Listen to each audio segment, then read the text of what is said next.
Okay, so we are now recording. So welcome everyone to our weekly call. Hope you had a fantastic weekend. Let me just briefly share my screen just for a moment.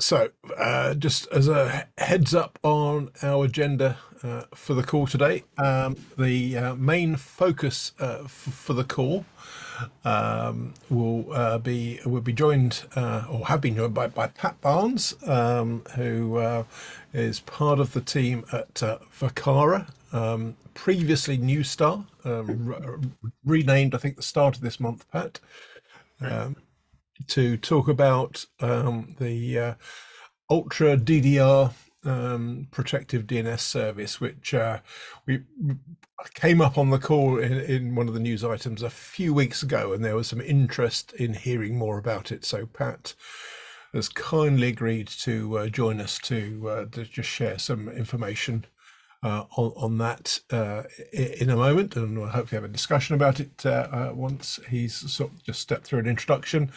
And then after that, time permitting, as always, I'll go through some of the sort of headlines from the last week or so, signpost some forthcoming events, and just let you know what topics we'll be covering on the call in future. We had a few new topics arranged in the last week. And we'll wrap up by the top of the hour as always. So that's the plan for the call. Let me stop sharing at that point.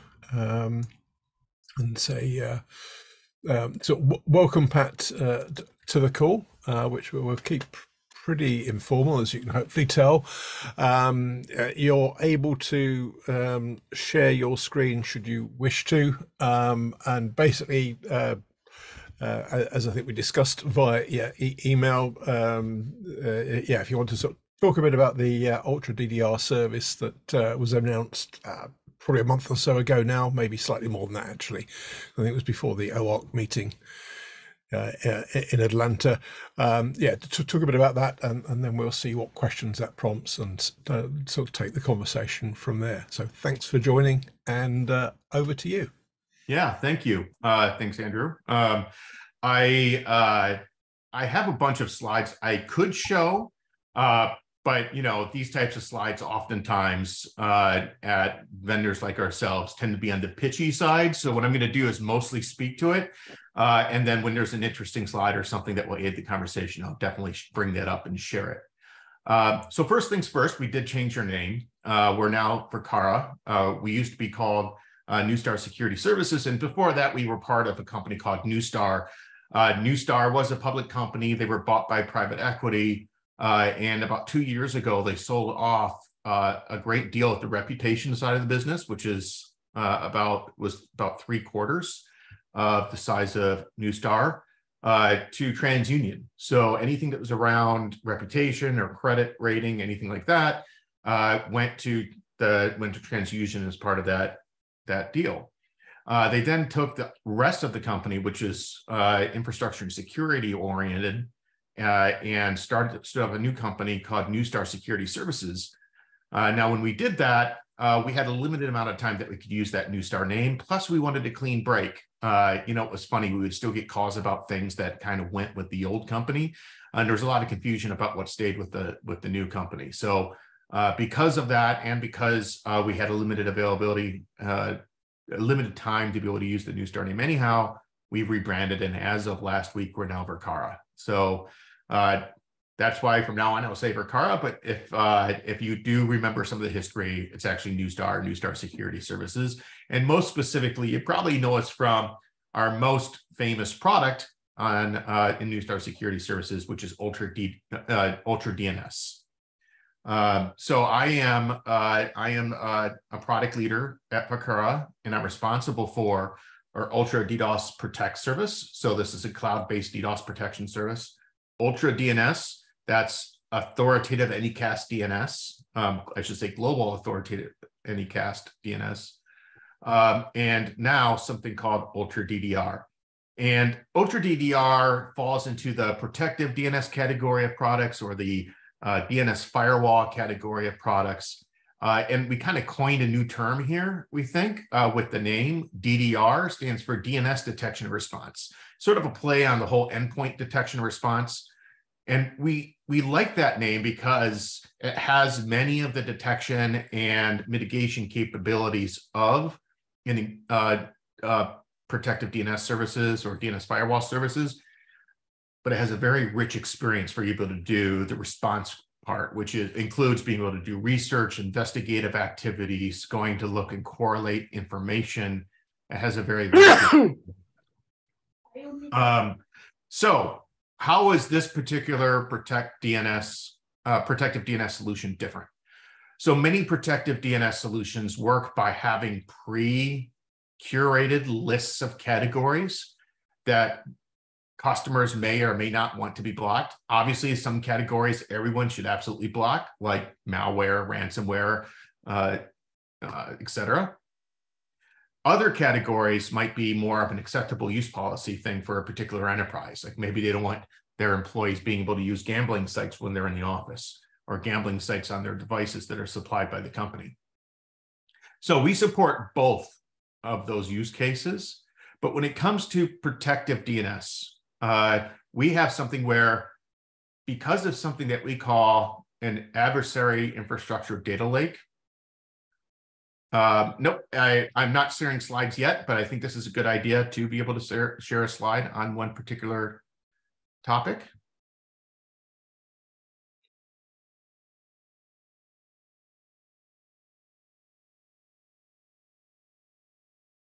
You should just be able to share your screen easily enough, hopefully, Pat.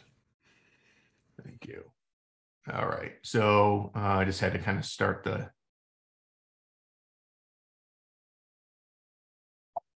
All right. So what I'm talking about now is the adversary infrastructure data lake. And what this data lake allows us to do is use machine learning and dynamic processing and dynamic analysis to, when a query is made, a DNS query is made, so you're on a device or your users are using their devices and that they're going to a website, or they've been asked by some message or notification or email to click on a link. That, of course, as you know, DNS is the first action in any internet transaction in order to resolve the domain name. That results in them using the browser or using software applications, whatever, in their system to go to that destination, which results in a DNS lookup. Because we have a curated list of bad domains, know to block certain domains. Now, we have this adversary infrastructure data lake, so we can go beyond that. We can block domains that A, we have never actually seen before, or B, this particular enterprise that we're protecting may have never seen before. And the reason we're able to do that is we're constantly populating this adversary infrastructure data lake with billions of data. Whether that be historic data, actively relevant domain intelligence inputs, whether that's from partners that may be running, that may be host providers or infrastructure providers or DNS services. We incorporate all this data and generate a relationship graph between all these billions of items of data in this adversary infrastructure data lake. And so using machine learning algorithms, we then are able to use this graph relationship in the adversary infrastructure data lake to make risk determinations about domains as they're queried. And as we make these decisions, we can know that something is absolutely malicious. There's enough of a risk profile there by looking at the data that's in relation to the domain that's being queried in the adversary infrastructure data lake to know to outright block it. We might then also decide that the risk is so low, or there's hardly any risk related to this domain, that we'll green light it or allow it, don't block it. And lastly, if it's on the edge of that sort of risk profile and we're really not quite sure, then we might mark it as yellow or suspicious, which means we then launch off a separate process to go and do additional investigative action to make a final determination whether or not that domain ought to be blocked. We call that the watch engine. So we take protective DNS to the next stage, where just like other protective DNS systems, we have curated lists, but we also go and use machine learning. We have this adversary infrastructure data lake that powers that, dynamic analysis to make determinations on domains that may have never been queried by infrastructure that that UltraDDR is part of. We're able to block malicious domains before they're even known to be explicitly bad. So I'm going to pause there because I think that's an important aspect. And then I'll continue to talk about some of the other things we're able to do, and maybe we can also, per questions, dig deeper into this. Okay, so with that, on that point then, does anyone have any immediate comments or questions? Sorry, I pressed the right button. Based on what you heard so far, and I can see that Simon has, and if anyone, by the way, as always, is in a venue where you can't easily ask a question on your microphone, feel free to pop something in the chat and I will read it out loud for you. But otherwise, follow Simon's example, raise your virtual hand using the Zoom tool. So Simon, do you want to unmute? Just a quick question, please. By malicious, do you mean things that an employer would regard as malicious rather than, say, that are illegal or dangerous in legal terms? Obviously, for example, my employer would stop me looking at pornography on my own machine, but pornography is not per se illegal in a generic sense, etc. Yes, when we're talking about the machine learning part, we're talking about maliciousness that's more about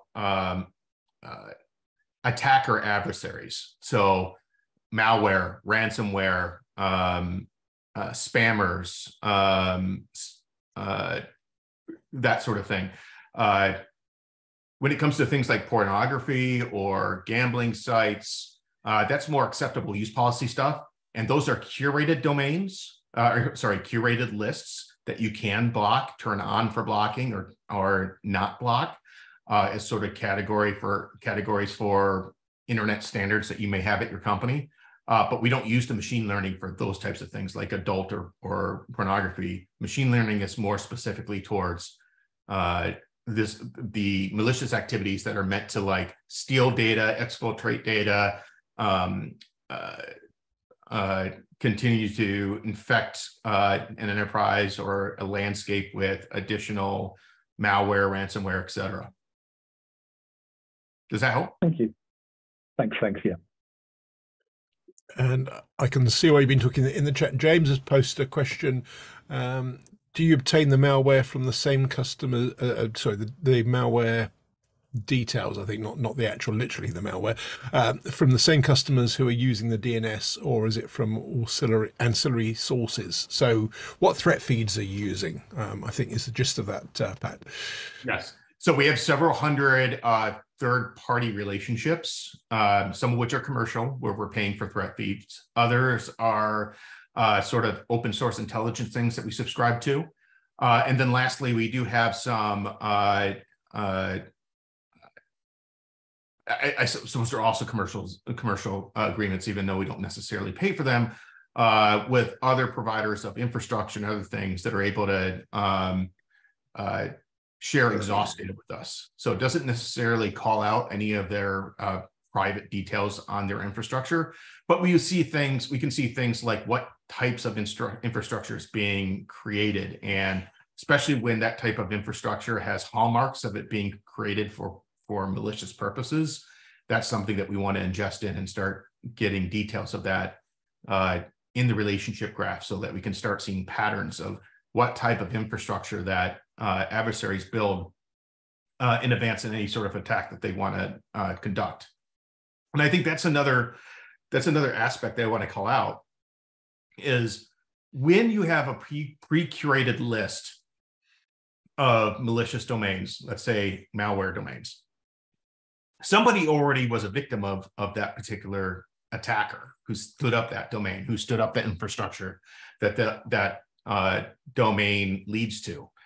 By doing something where we have a relationship graph of data and a data lake, and that we can run machine learning algorithms over that, what we're able to do is when we see a query, and that query, because of the relationship graph and the machine learning algorithms, is able to determine that it has hallmarks of maliciousness, we can block that, even though no one's ever yet been attacked by this attacker using this infrastructure.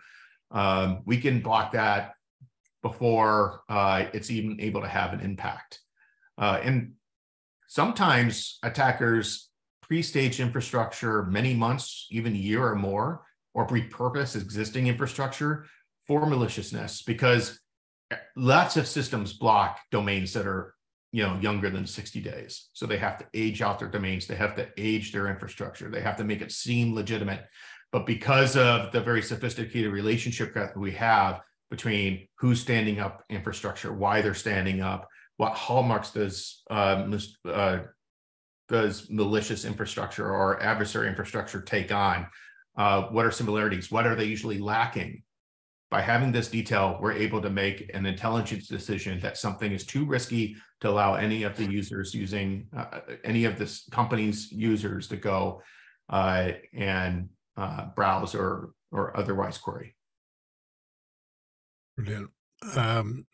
I can see that as you've been talking, Michael has asked, and if you're going to come onto this later, fine, don't answer it now, Pax. It's a slightly different topic, which is to tell me about your IPv6 support. So if you're, as I say, if you're going to come onto that rather than want to talk about infrastructure flow, fine. And also, Dan, I can see is unmuted. I don't know if that was in preparation to ask a question, Dan, or if you just unmuted, which is fine as well.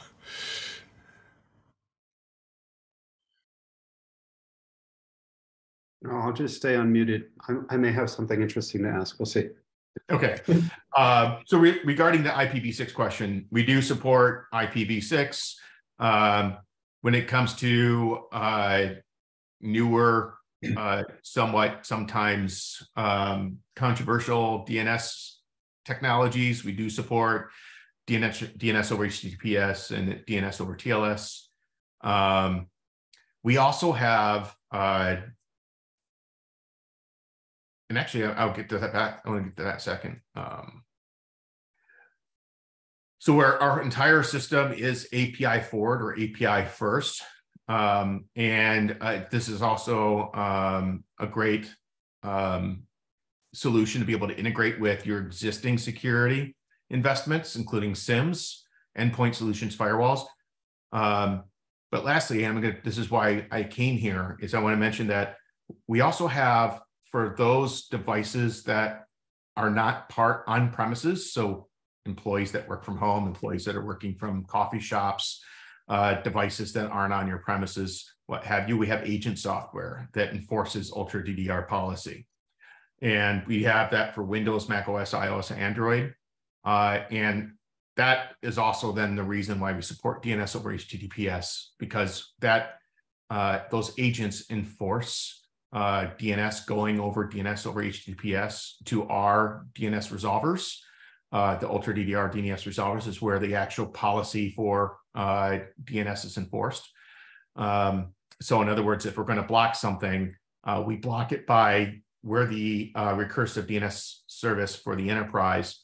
And when someone is, let's say, going to internetbadguys.com, we know that's a bad destination. We'll block that as part of the DNS control plane. In fact, we'll route them to a block page. So basically an IP address in the A record that we own or the UltraDDR system owns that ends up displaying for the user a block page that says, sorry, you can't go here. But in order to force that, when we're not on premises, we use this agent software to enforce use of the UltraDDR infrastructure for DNS. So you don't just do an NX domain type sort of blank page or whatever, you do actually give a meaningful block page. That's right. Some actually only do an NX domain type thing. If you're going to be a DNS purist, it's kind of like, DNS tricks gone too far by at least showing a block page, you're alerting the user or the administrator even that this is explicitly blocked for compliance reasons or for maliciousness reasons. It's not that this simply doesn't exist.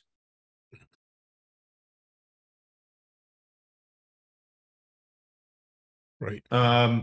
Yeah. So, and then something else that I want to mention is that we do have 17 acceptable use policy categories. Of course, we have your standard hyper malicious ones like phishing, spyware, malware, and ransomware. So like phishing, what's great is if somebody is going to set up walmarts.com, like a misspelling of Walmart, in order to do a phishing campaign against you to, provide your credentials for Walmart and then be able to use them, or as a cyber squatting campaign. We have those domains in this particular list, and we prevent your users or your company's users from being tricked by SMSs that say, "Hey, you're late. Your delivery is late. Click here and log in," by blocking that outright using DNS as the control plane. So we have lots of different categories, but not all of them are around maliciousness, as we talked before. Social media, dating, sports, things like that. So just categories that are oftentimes considered not appropriate with it utilizing enterprise infrastructure. And I can see in the chat, Kurt has posted a question which I guess sort of links reasonably well to this, so I'll call it out now, which is, do you cooperate with government agencies to implement censorship/analysis on certain targets or report sensitive queries from clients to them? Maybe generally, what if any reporting do you do? Whether it's government agencies or indeed your actual enterprise customers or whomever. Yeah. So right now, none. Now we do have relationships where we do work with commercial feed providers. So sometimes as we update inaccuracies that we find in our feeds, we might report that back to the original feed provider, and they may do something with that, like alert other agencies. We ourselves do not.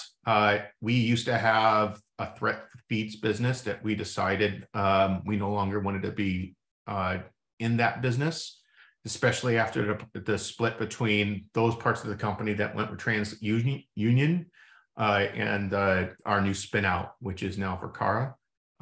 We're not interested in we're not interested in selling or sharing this data with governments. That said, if there is sort of an open source intelligence thing that we can contribute to, because we're seeing something like KillNet's an example where we've seen a lot of KillNet details, we might share that openly with the community. But we're not keen necessarily on sharing things secretly, explicitly with governments. Brilliant. And in a similar vein, I think on the categorization, I think this is Arno, by all means, unmute if you to expand on this. Arno's encouraging you to take a look at OCSF, which I think is yeah. Do you want to expand I'm there. on that, Arno? It might be easier. Yeah, so Pat, yes, thank you for showing all of this. So there is since some time now, there is a community that started to create OCSF, which is Open Cybersecurity Schema Framework. This is a GitHub essentially. It's paired with an ITU work item for standardization, and this is a schema where I think there is a community of more than 360 people now on Slack. So like some year ago, we were at 17 companies, and now I think we have grown a lot. So this is to exchange, to have a schema standardized to exchange events, in particular this type of data. So I put the GitHub on the Slack. You can have a look on the Slack, on the chat, sorry. There is a Slack as well. And it's very active at the moment. People are making it. It's on, let's say, approaching V1, so to speak. It's based on the old Symantec ICDX schemas that has been given to the community, both in ITU and there. It's paraded by Splunk. Yeah, you could perhaps want to look at that.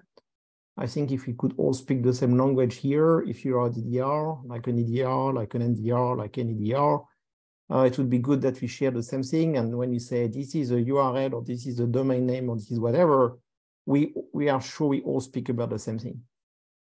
Voila. Yes, I'm looking at it right now, and it looks very interesting. So I'm going to look at it, of course, from a product standpoint, and then I'm going to share this, if you don't mind, with our CTI team, Sure. who definitely participates in these type of open community forums, and get them excited about this as well. Cool. Thank you. Yeah, thanks for sharing that. Thanks, Arno. Right. So here's another interesting thing I want to share is and as you can see, Quad 9 here on the right, this is a screenshot of a little tool that we made to compare the responses from various open systems. Quad 9 is a DNS firewall system, and they do return NX domain for things that they do block. But this is an example of how we protected one of our internal employees against SMS phishing. So they got a text that seemingly came from RBC Bank in Canada. And once that person clicked on it using their phone, we actually had the agent running on their phone, and it blocked it for them, prevented them from being tricked into thinking that this was a legitimate RBC bank, and then entering in credentials that, of course, then the fraudster would steal and use for other purposes. You could see, once we were kind of told about this, we went and saw right away that we are blocking that. We're returning that block page. That IP address there is the address of the UltraDDR block page. For instance, OpenDNS Family Shield, which is the freely available version of Cisco Umbrella in some ways, hadn't yet recognized this as a phishing domain or smishing, SMS phishing, and hadn't put it in their pre-curated list of phishing domains. And we didn't have it in ours either. This is completely detected by the machine learning capability of the system.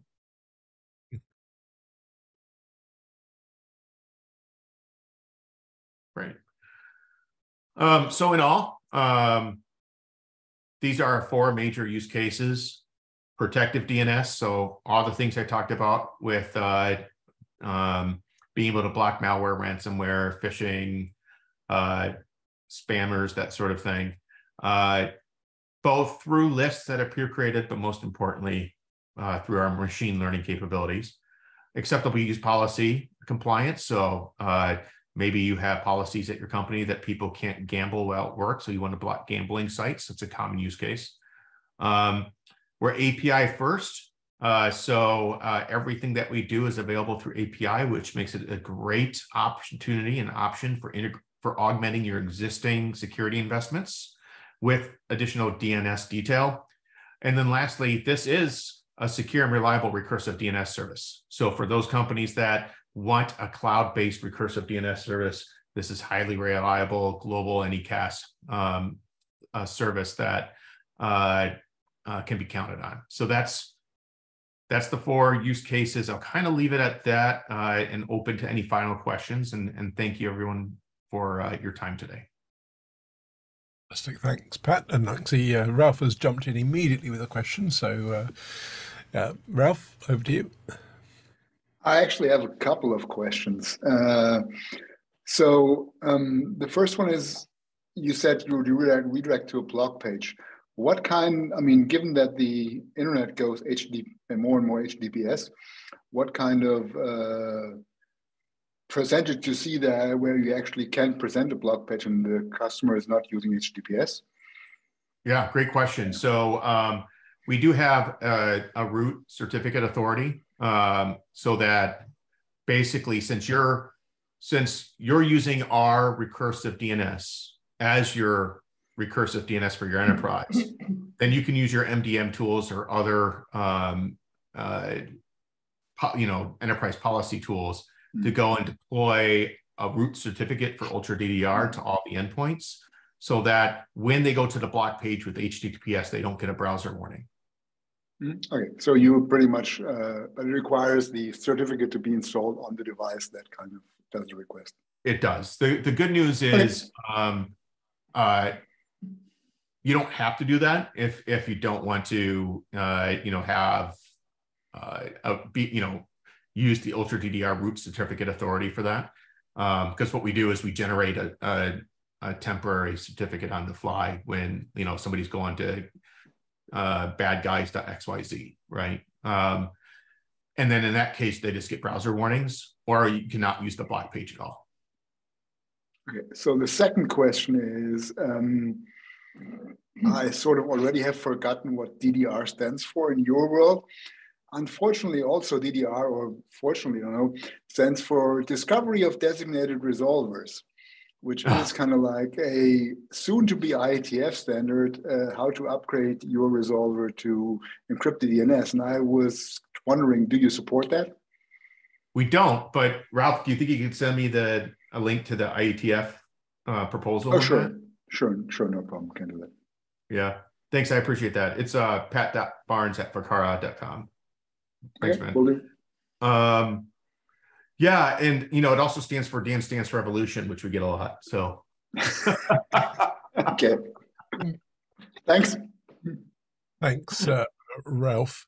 Probably also worth mentioning, there's a structured error message standard still going through the IETF, Pat, which is a way of expressing additional error data beyond an NX domain, which, funny enough, Ralph and Gianpaolo on this call, and I think there was at least one of the co-author, did a demo at the last IETF meeting of a browser extension to use structured error messages. Dan Wing, who's on the call, and others, I think were involved in the drafting of that standard. So that might be something. I can show you the details after the call. That'd be great. May be of interest as a sort of a standardized way of expressing why you can't access certain content. Yeah, as an authoritative DNS provider, one of the things that I'd be interested in is what's the TTL standard for that, for those new error codes? Is it undefined? Is it? And we don't have to answer that here. I would be interested to look at the standard. Because when it's either undefined or can be very low, then authoritative servers are going to get slammed when an error is returned. Yeah, it's undefined. Right. Undefined usually means 5 minutes is what most recursors, I think. They get to do whatever they want. The standard doesn't define what it's supposed to be. Right. And if it's a recursive resolver, the recursive resolver gets a signal that the client supports this spec. So then it can do whatever it wants. The advantage, to the operator such as yourself is you don't have to spin up that on-demand certificate, which saves you that interesting. public key I see what you're operation. saying. Yeah, Andrew, if you wouldn't mind passing that to me, I would definitely like to see that. My only concern, so that's great from my recursive service. The only thing I'd be concerned about is my authoritative service. Yeah, so don't deploy it there. Yeah. Oh, right. You're right. We don't necessarily have to deploy it there. So we could just deploy it at the recursor side and respond. Yeah, okay.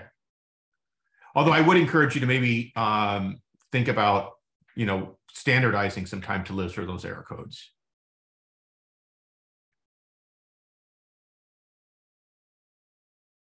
Ben can take that away as a suggestion see about that. That's good feedback. Thank you for coming in on that, Dan. Yeah. Does anyone else have any comments or questions?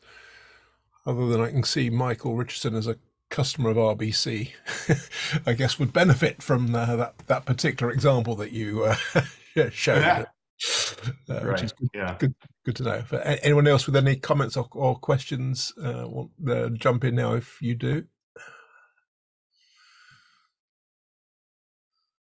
I'm not seeing anything else in the chat, although I can see that Kurt has shared the link to the DDR spec. There's another one called DNR, which is not do not resuscitate, but is in fact another discovery spec, which we can share after.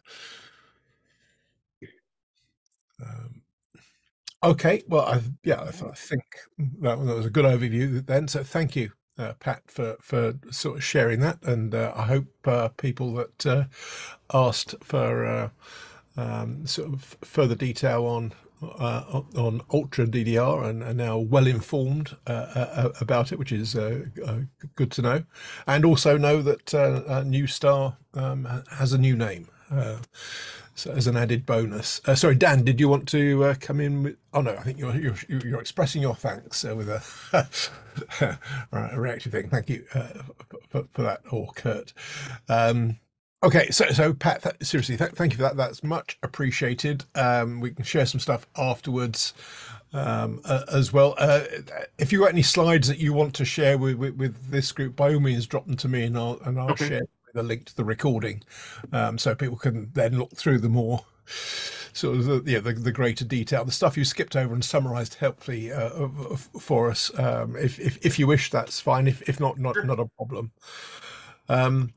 Okay, well, we'll move on. You're welcome to stay on the call, Pat, or not, as you see fit. Either is fine. But thanks again, everyone. Thanks, Pat. Okay, I'll just reshare my screen at this point. So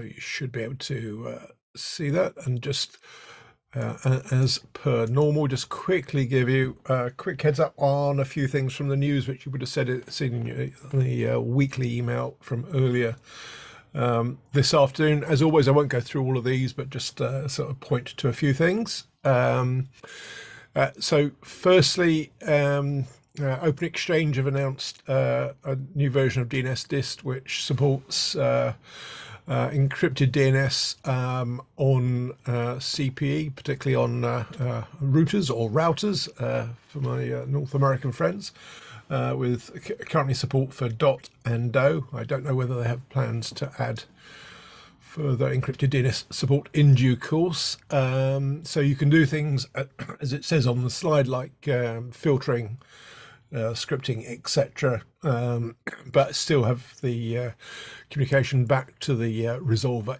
encrypted as well. So that's I think it's DNS Dist 1.8 if I recall from the announcement, but more details using that link. A couple of other things. AdGuard, amongst in a sort of flurry of announcements, one of the things they've announced is experimental support for the ECH, encrypted client hello draft. So that is probably worth a look, and I will reach out to Andrei Meshkov, the CTO, to see if I can get onto a future call to talk about that, share some of his experiences in implementing the code on the AdGuard software, because that could be useful for others. And then final one on this side, I just signpost in one of the podcasts, which I'm sure a number of you sign up to, Packet Pushers. There was discussion about the impact of multicast DNS traffic from IoT devices on the performance of LANs. So that's, I think, worth your time if you have a chance to download the podcast. Then skipping over, I'm not sure if there's any of these are called out. Some other stuff that caught my eye principally on this slide. There's a request for comment from the one of the US security agencies about AI accountability, which could be of interest to some of you, as well as some stuff about the Digital Service Act, again sort of linked to AI in particular, which could well be of interest. And then just looking at some things that are coming up in the next few weeks. Firstly, a call for papers and proposals. Apologies. Just to emphasise that NENOG 88, the call for presentations expires in a week's time. So if you've got anything that you wish to present at the next NENOG meeting, you've got a week to respond to the call for presentations. You'll see a few other things also on the slide that are coming up. Probably the other one just to mention, the Internet Governance Forum is at the early stages of a call for session proposals. The event itself isn't until October in Kyoto, but got until the middle of May to put forward any session proposals, and it's worth looking at that early, particularly if it's something you've not done before, as some of the requirements for IGF in terms of sort of a balance of participation and so on takes a little bit more thought than maybe a typical conference proposal. So that could be of interest again to some people more on the policy side. Looking in at forthcoming events, tomorrow ICANN have got one of their webinars on kindness, which we've talking to Adiel before from ICANN about that, but it's got a webinar tomorrow, so that if that's of interest, I think it's, you can still register for that using the link on the slide or in the news headlines. Or it's RSA 23 in San Francisco next week, and I should say, not entirely coincidentally, I will be in San Francisco myself from this coming Friday through to Saturday week. So if you find yourself in the San Francisco area and want to meet up for a coffee or beer, do feel free to drop me a line, let me know, and I'm sure we can sort something out over the next week or so.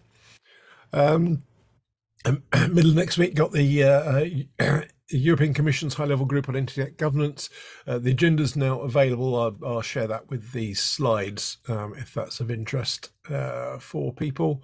And also coming up relatively soon, there's a Digital Markets Act workshop. I think that's been run by the European Commission in Brussels and online, which again, it's not too late to register for that if that's of interest to you.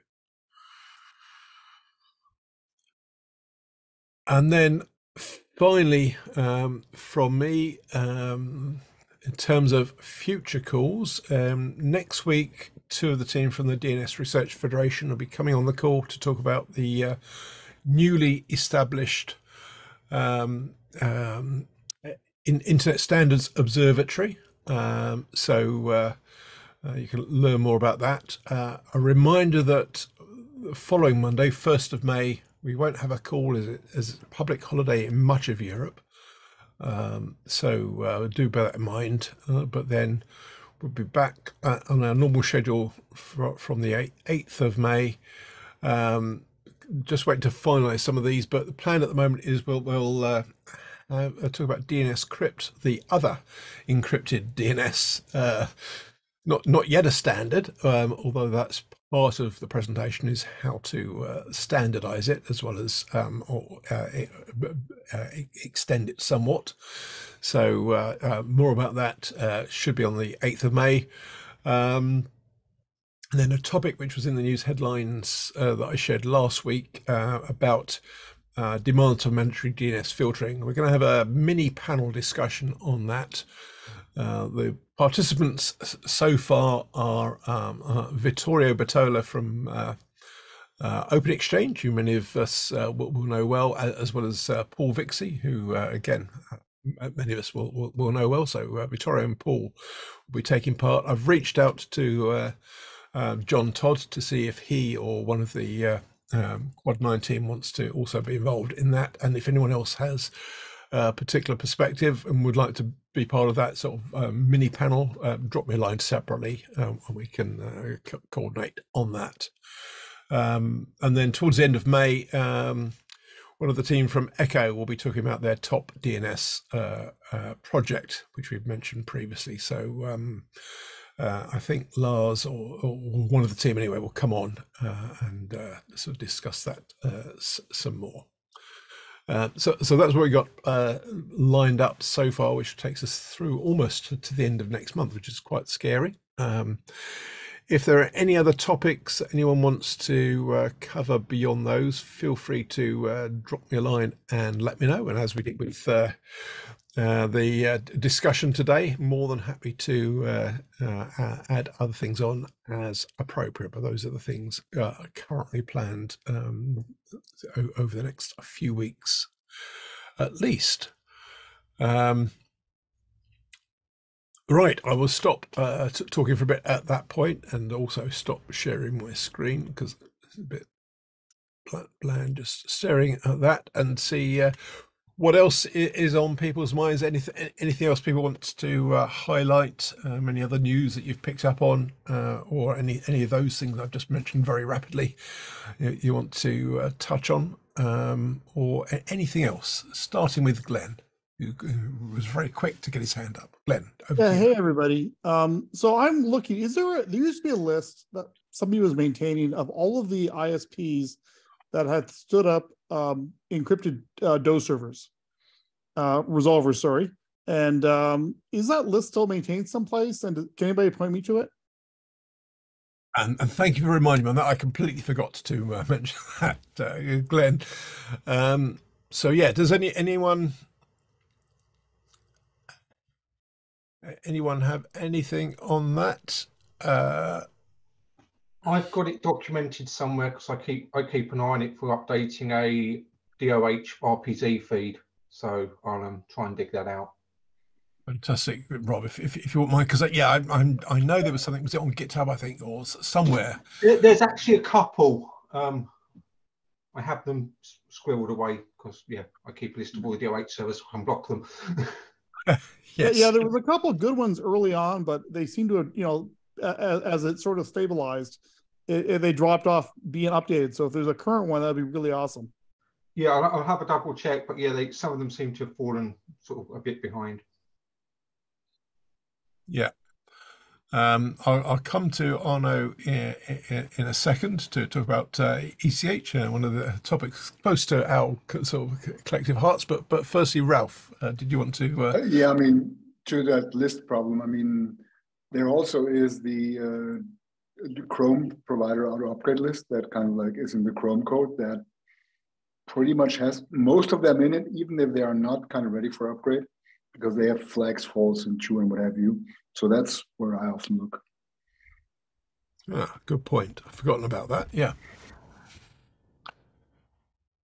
Thank you for that. That's an excellent suggestion. Okay, Arno. Yeah, do you want to sort of just lead off on a quick update on our ongoing work on ECH and the internet draft that we presented all of what, 3 weeks ago? Was it that much in Yokohama? Now it feels that 3 months ago. Hi everyone. Yes, thank you, Andrew. So just to explain that we very quickly, but I could do perhaps a future session to give a longer update.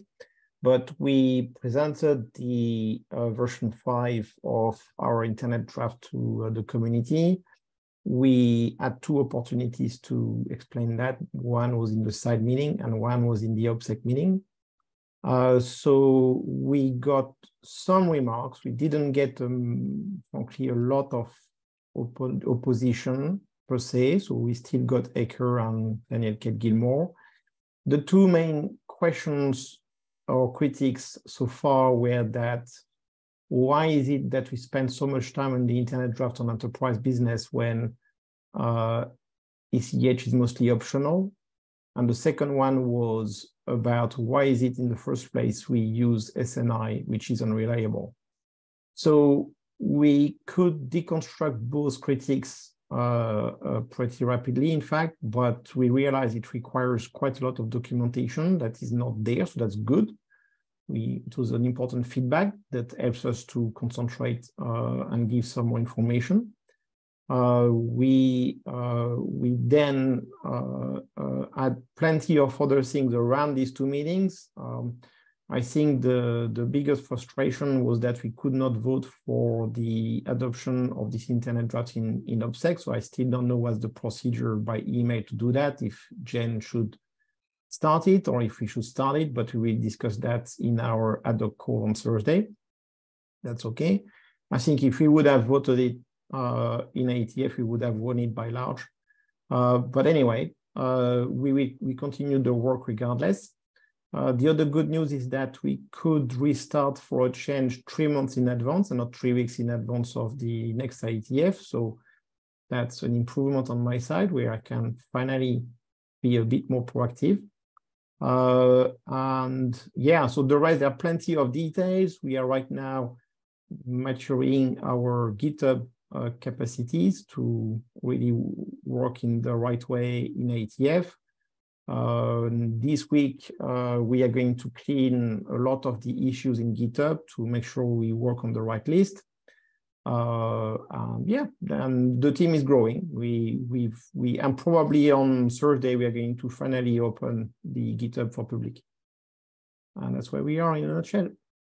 Oh, excellent summary. Yeah, very concise. And I've put in the chat a link to the current draft, not on GitHub. It's on the data tracker, ITF data tracker. So anyone that's interested in reading the current text, you can find it there. Equally, anyone that's interested in having a longer discussion about the draft and any additional sort of content that needs to be added into it, want to be involved in that, then perhaps sort of come back to me or Arno directly, and very welcome to join the conversation, which is Arno said we'll have on this Thursday. Thanks, Arno. Anything else on anyone's minds? Actually, I'm making it's Wednesday. Sorry, it's just Wednesday. Yeah. I'm not still adjusted from Japan, but it's Wednesday and it's teach me 5 p.m. calendar either, so my fault as well. Arno. A day earlier, and you're right. It does make a change that we're working on it a few weeks after the ITF meeting rather than 2 or 3 days before the ITF meeting. That's definitely an improvement, I think, on our workflow collectively. Yes. And our sanity, definitely an improvement for our sanity to have a little bit more time. Brilliant. Okay, so anyone else with anything else you want to come in on whilst we're gathered on the call in the last minute or so? Last chance, no. And apologies if I've missed anything else in the chat. As always, I'll post a link to the recording and with a few other bits and pieces as well, and share the slides. And as well as the agenda for the forthcoming European Commission meeting. I'll put that as an attachment for anyone that's interested in that meeting next week. But yeah, finally, just a reminder, as I said earlier, if you find yourself in the Bay Area from this Friday evening through to the following Friday effective, I'm flying back Saturday morning, and fancy to catch up actually in person over a coffee, beer or other beverage of your choice, feel free just to drop me a line, and I'm sure we can coordinate diaries and do something face to face for a change. But other than that, thanks everyone for your time as always. Particular thanks to Pat for taking time out to talk about the Vercara Ultra DDR product, and have a fantastic week, everyone. Look forward to catching up with you this time next week, in my case live from my hotel room in Union Square, so should be fun. Look forward to speaking to you then. Thanks all. Thanks, Andrew. Take it easy. Thank you. Bye.